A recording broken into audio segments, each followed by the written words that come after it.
بسم الله الرحمن الرحيم والسماء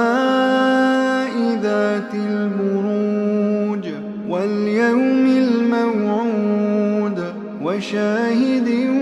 ومشهود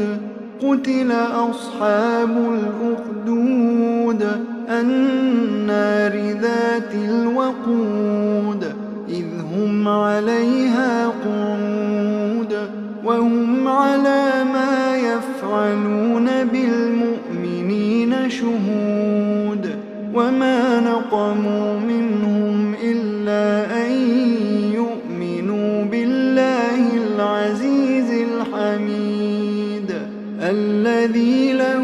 ملك السماوات والأرض والله على كل شيء شهيد إن الذين فتنوا المؤمنين والمؤمنات ثم لم يتوبوا فلهم عذاب جهنم ولهم عذاب الحريق إن الذين